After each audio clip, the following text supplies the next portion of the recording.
Hello to all, welcome to our channel Banushree Reddy creatives. మన ఛానల్లో long video రాక చాలా డేస్ అయితే అయిపోయింది కదండి. బానుతో వీడియోస్ తీయడానికి కానీ అసలు ఎడిట్ చేసుకోవడానికి కానీ దేనికి అవ్వట్లేదు. తీసిన వీడియోస్ కూడా చాలా డేస్ అయితే పడుతుంది ఎడిట్ చేసుకోవడానికి, వాయిస్ ఓవర్ ఇవ్వడానికి. ఇంక ఇక్కడ వచ్చేసి మేము వైజాగ్ అయితే వెళ్తున్నాము. ఇక్కడ నేను, అత్తయ్య అండ్ మా పాప అయితే వెళ్తున్నాము. నెక్స్ట్ డే మార్నింగ్ మా హస్బెండ్ అయితే అంటే ఈరోజు నైటే బస్సులో అయితే వస్తారు. మేము వెళ్ళే రోజు నైటే. అసలు వైజాగ్ ఎందుకు వెళ్తున్నామంటే ఇంకా శ్రీరామనవమికి పీటల మీద కూర్చోడానికని మా పెద్ద అత్తయ్య వాళ్ళు ఉంటే అక్కడికైతే వెళ్తున్నాము. మా అత్తయ్య అనుకున్నారంట, అంటే మా పెళ్ళి కాకముందు పీటల మీద కూర్చుంటామని చెప్పేసి అనుకున్నారంట. ఇంకా అప్పుడు అత్తయ్య వాళ్ళు కూర్చోడానికి అవ్వలేదు కాబట్టి ఇంక మా పెళ్ళి అయిన తర్వాత ఇంక ఇప్పుడు మేమైతే కూర్చుంటున్నాము. మా పెళ్ళైన ఇయర్ వచ్చేసి మేము ఇక్కడే మా ఊర్లోనే శ్రీరామనవమికి పీటల మీద అయితే కూర్చున్నాము. నెక్స్ట్ ఇయర్ వచ్చేసి బాను పుట్టింది. ఇంక అప్పుడు 4 months 5 months బానుకి 5th month వస్తుంది అనుకుంటా. ఇంకప్పుడు చిన్నపిల్ల కాబట్టి ఇంకప్పుడు కూర్చోడానికి అయితే కుదరలేదు. ఇంకా దాని తర్వాత ఇది మొత్తానికి మేమైతే ఒక 2 సార్లు అయితే శ్రీరామనవమికి పీటల మీద అయితే కూర్చున్నాము.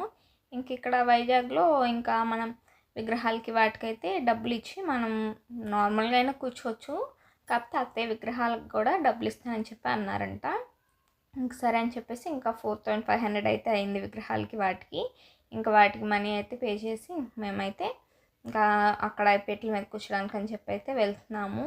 ఇంకా ఆ రోజు ట్రైన్ ఖాళీ లేదు, ఇంకో షాప్ ఉంటుంది కాబట్టి ఇంకా మా హస్బెండ్ వచ్చేసి ఆ రోజు నైట్ బస్కి అయితే వచ్చారు. ఇంకా ఆ రోజు మార్నింగ్ వచ్చేసి నేను, పాప, అత్తయ్య అయితే వెళ్ళాము. ఇంకా ట్రైన్ టైం వచ్చేసి 10:15 అయితే, ట్రైన్ వచ్చిన టైం వచ్చేసి 11:30 అయితే అయిపోయింది. చాలా అంటే చాలా లేట్గా వచ్చింది. ఆల్మోస్ట్ ఒక 15 minutes ఏముంది, ఒక 1 hour అయితే లేట్గా వచ్చినట్టే ట్రైన్. ఇంకా అసలు మేము వెళ్ళేటప్పటికి ట్రైన్ వెళ్ళిపోతుందేమో అనుకున్నాం, కాకపోతే ట్రైన్ లేట్గా వచ్చింది. ఇంకా ఇక్కడ బాగా చూస్తారా ఎట్లా ఆడుకుంటుందో, కాకపోతే ట్రైన్లో ఏడుస్తుందేమో అనుకున్నాము, అస్సలు ఏడవలేదు. చాలా అంటే చాలా బాగా ఆడుకుంది. మేము 3 seats అయితే బుక్ చేసుకున్నాము. ఇవి చిన్న చిన్న సీట్స్. ఇంకా 3 seats బానుకు కూడా అయితే సీట్ బుక్ చేసాము. ఇంకా నెక్స్ట్ డే అంటే శ్రీరామనవమి అయిపోయిన తర్వాత రోజు మేము సింహాచలం వెళ్దామని చెప్పేసి సింహాచలం అయితే వెళ్తున్నాము. ఇంకా బీచ్కి వాటికి కూడా వెళ్ళాము. అంటే శ్రీరామనవమి పీటల మీద కూర్చున్నది, అలానే బీచ్ వ్లాగ్ నేను వచ్చేసి part 2 కింద అప్లోడ్ చేస్తాను. ఇది వచ్చేసి అవన్నీ మా హస్బెండ్ మొబైల్లో ఉన్నాయి. ఇంకా part 2 అయితే అప్లోడ్ చేస్తాను. Please like, share and subscribe for more video.